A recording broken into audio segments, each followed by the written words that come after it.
welcome to the 174th session since the organization of Methodism in Oklahoma and the 50th session of the Oklahoma Annual Conference.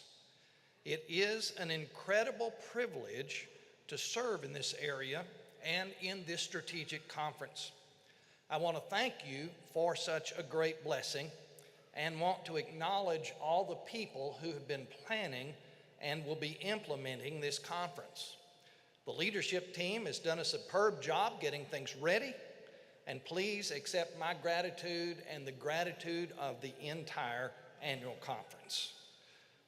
If I had to summarize the conference in one sentence, I would use this one. I celebrate the high level of competence, low level of anxiety, a deep faith in the gospel, and a wide missional outreach in the Oklahoma Annual Conference. Thank God for your witness and service. We've made and will continue to make a difference in the world. The theme for this annual conference is one simple word: why. The theme is intentionally shaped in the form of a question because questions invite engagement and interaction. Questions make us think. A few years ago, our conference developed a strategic plan. We asked the question, and I quote, "What must the annual conference do that individual local churches cannot?" We determined that our long-term strategy must focus on three areas that matter most so that seeds sown become fruitful and multiply. Those three areas are, again, I quote, actively encourage fruitful congregations and ministries to multiply through the start of new faith communities, invest in lay, clergy, and indigenous leadership, be more fruitful in our ministry partnerships in spaces local churches can't reach without abandoning those in need, end quote. I encourage you to search for the strategic plan on the conference website for more detail. I realized that not everyone agrees with the need for a plan or major initiatives in a given plan. Will Rogers, native of Oklahoma, said this about my plans. I quote, or about plans, I quote, "My plan in a nutshell, parentheses, and that is where all plans originate, close parentheses, is to do away with all plans," end quote. I'm sure some of us share those feelings. I quote Will Rogers not just to inject a bit of humor, but to acknowledge the regional differences in Oklahoma. Strategic plans can add value to any organization, and I see positive evidence of the conference plan at work. I think you will see some of the same evidence this week and throughout the annual conference. There are some wonderful things happening in Oklahoma. I encourage you to listen to the reports throughout this week with hearts of gratitude. The flow of this conference agenda groups similar ministries together. And I'll tell you up front, I am impressed with the scope and dedication of each staff member, each committee, each individual who has worked to further ministries of the annual conference and by extension the local churches. Yesterday at the laity session, something happened that made me amend by addition this report. At that session, I asked whether the group believed we declined in attendance in worship attendance last year over the prior year. We declined. I asked a second question. Was the decline larger or smaller? The overwhelming consensus indicated the feeling that the decline was larger. In fact, the decline was the smallest in 4 years. We declined by 687 people versus prior year declines of 1,500 to 1,600, and 4 years ago, a decline of nearly 2,200 in worship. There are reasons for this relative good news. Check it out on page 33 after this address, of course. I raise that to say there is a workable plan to make a difference that's being rolled out, and we are at the early stages of it. I also add that this decrease of decline is counter to the trend in the denomination, which has accelerated during the same period. There are many inspiring and amazing stories of ministry in this annual conference. The reason I isolate this one issue is that it points to a potential pessimism that may be creeping into some of our hearts. That pessimism says, just hold on until we die.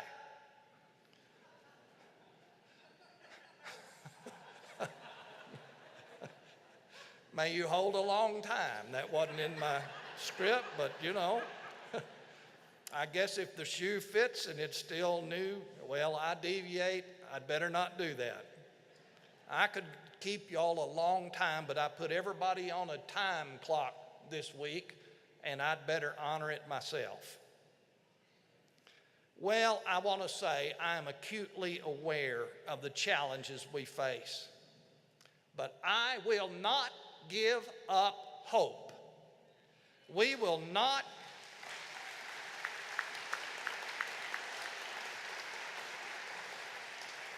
right.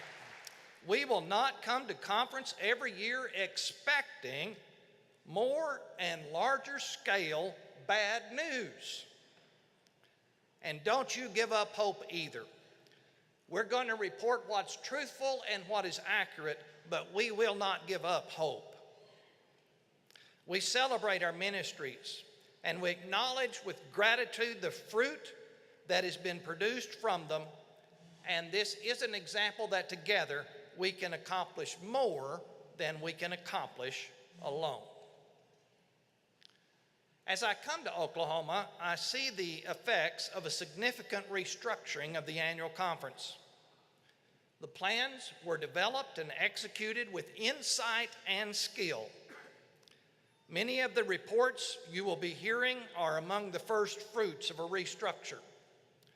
Conference leaders, including lay and staff, have led well.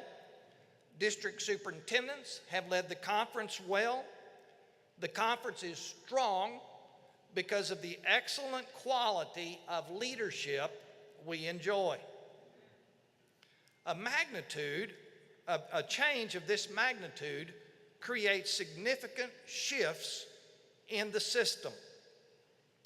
While we celebrate accomplishments, adding a new layer or reconfiguring a layer within any organization resets the system. At some point within the system, we are still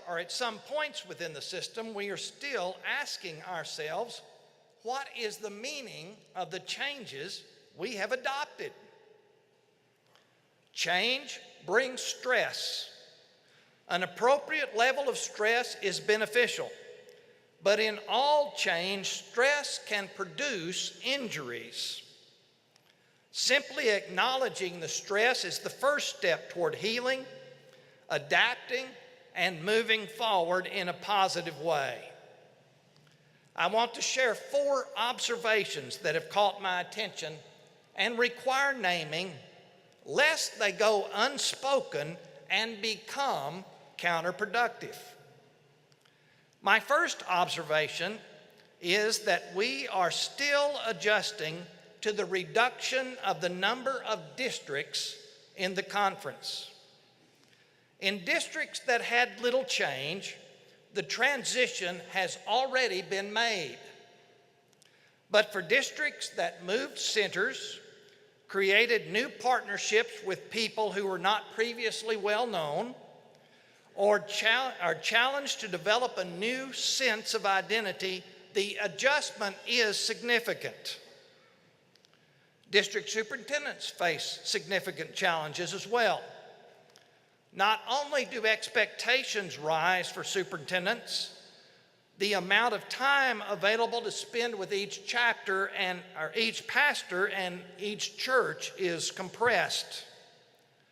Travel and administrative demands increase, and the overall cost shift but seldom decrease. Full-time district administrators have offset some of the demands and have helped increase coordination. The roles of the superintendents and administrators are evolving as we create better alignment, improve administrative services, and eliminate redundancies in the system. There will be a transition in the appointive cabinet this year.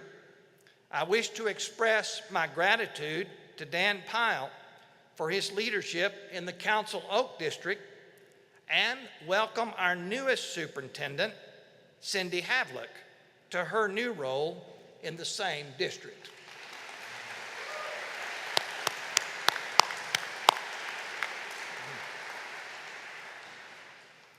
The second observation that I wish to share is that we are in a shifting financial climate.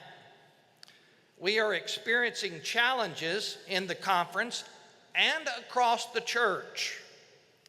We also see these challenges beyond the church as the state and local governments seek to right-size spending, deliver essential services, and balance budgets. Within our churches collectively, we generally have fewer people and rising fixed costs. Local people are giving more money to the church each year, and I wish to acknowledge the financial stress felt throughout the annual conference. How should a healthy conference cope with changes in the financial climate? We will move through a multi-year process of adjusting our financial system.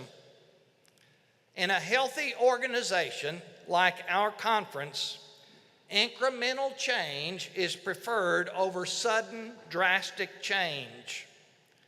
But we must be intentional because organizational cultures do not self-correct. A change in the level of conference funding does not invalidate a ministry. In their article, Building Trust While Cutting Costs, authors Kuto, Kegler, and Pansky, quote, start with the premise that all spending is investment. Every cost is a choice. The secret to unlocking growth through cost reduction is to make more deliberate choices about where to invest, focusing on what to keep rather than what to cut. End of quote. As we focus on what to keep rather than what to cut, it is imperative to remember that every ministry we fund or have ever funded has value. I want to distinguish between something having value and something being vital. A valuable ministry produces fruit, and we celebrate that. But vitality is different to value. Let me share the dictionary definition. Vitality fundamentally affects the continuation, value, efficiency, and the like of an organization. Vitality has a higher claim on an organization than value because value depends on vitality. As we navigate future budgets, we will continue to ask, what are the vital functions of a conference? Are those functions producing the type of fruit we need?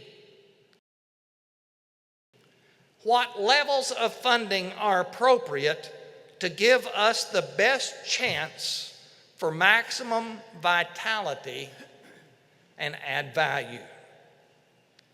Our conference has experienced a change in personnel in one of our key roles as well. We bid farewell to our now retired treasurer, Brian Bakeman, and we welcome our new treasurer, Norma Gravely Quinn. I express my gratitude to both people for jobs well done. Will you join me in that expression?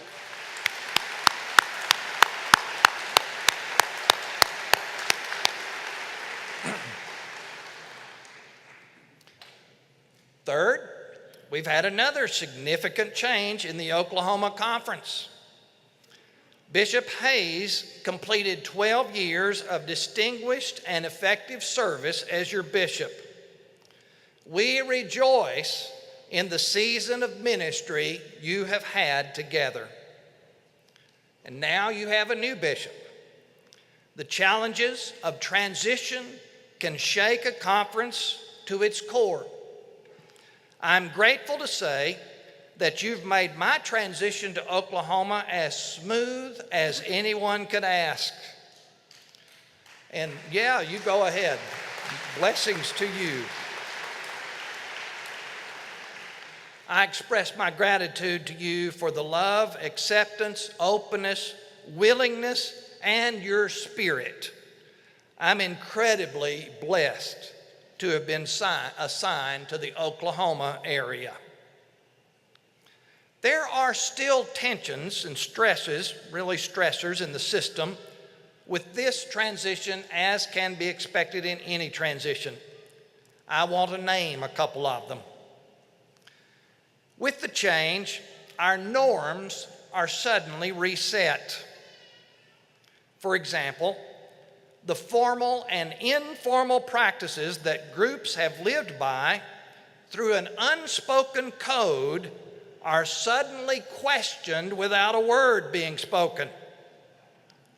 Now, in every meeting, we must discern how decisions are made in the meeting, whether the meeting is for decision making or for information sharing. Do we seek creative solutions together, or is the meeting for getting information? Each meeting harbors unspoken questions, and our ministry teams, our cabinet, I think on the first day they all had a heart attack.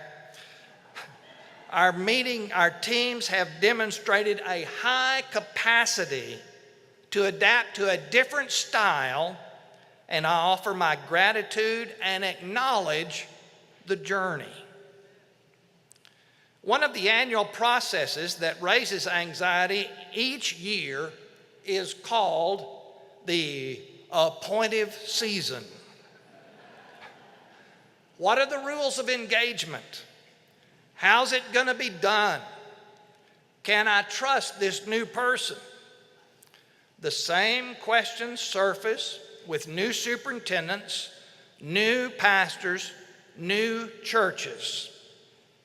It is customary, and I believe it's our practice, that each year 15 to 25% of our churches and pastors experience a system reset with a pastoral change.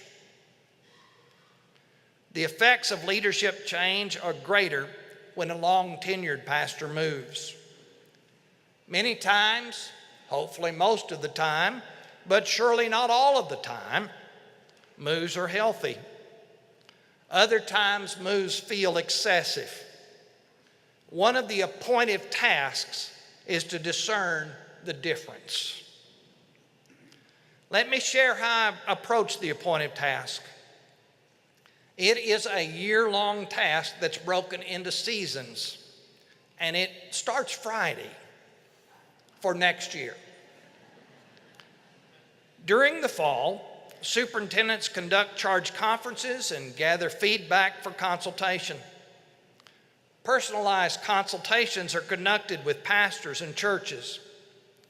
In late January, the appointive cabinet meets to review the churches of the conference in a process called inventory. The making of appointments demands the full, undivided attention of everyone around the table. Every appointment is considered both individually and within the context of the whole. The appointment process is not linear, but it is not chaotic, hopefully, either. It is a malleable process and flexible in its implementation. Changes in availability and need occurred throughout the appointive session, lo, even unto the days of annual conference. And this adds challenge to the process. One of the questions I always raise, my aspiration is to start with this question: what kind of leadership does your church need, does this church we're talking about need to effectively serve the mission field? Superintendents share the profile of the church that we are considering a move with. We consult Mission Insight for data on the mission field and community. And because all superintendents are conference superintendents, anyone in the room can nominate any pastor from across the conference for any church. If we cannot answer a question that is raised in the room, we will make a call or visit to a pastor or church and ask. We will minimize guessing. Each nominee from a given church is listed, discussed, and a decision to move forward is made. I ask, how does this pastor best fit the mission field and the church? Once the appointment of the new pastor is made and announced in both churches, the appointment is shared on the conference website. That way I can know who I can talk about outside of conference or outside of cabinet. Appointments are not official until they are fixed by the resident bishop at annual conference and in a statement worthy of the Wild West. I'm fixin' to fix 'em.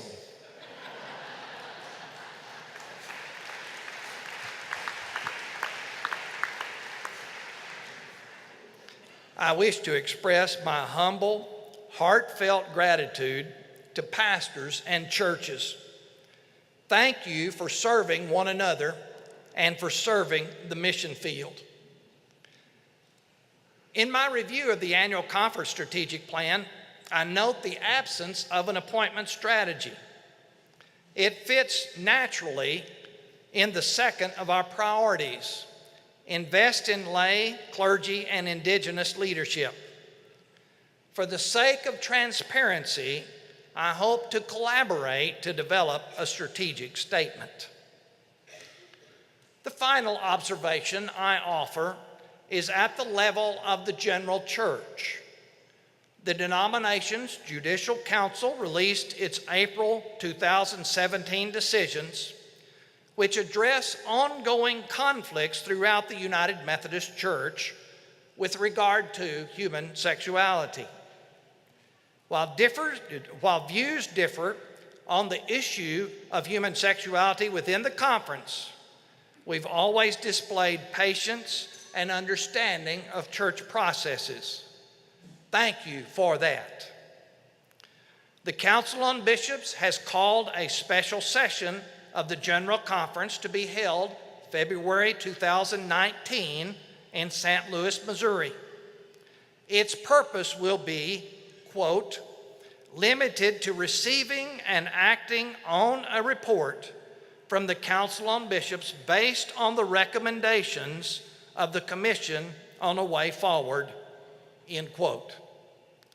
The Commission's task includes examining paragraphs in the Book of Discipline concerning human sexuality and exploring options to strengthen the unity of the church. I ask us to pray for the church. Let us set our hearts on Jesus and continue to serve the mission fields within the parameters of the United Methodist Book of Discipline. These parameters outline our understanding of accountability to one another and to God. This evening, we will engage in conversation around the way forward. In closing, the annual conference has always aimed high. We have many strengths and we build on them. We possess diverse and exceptional capacities which always transcend functional challenges. May God continue to bless the Oklahoma Annual Conference.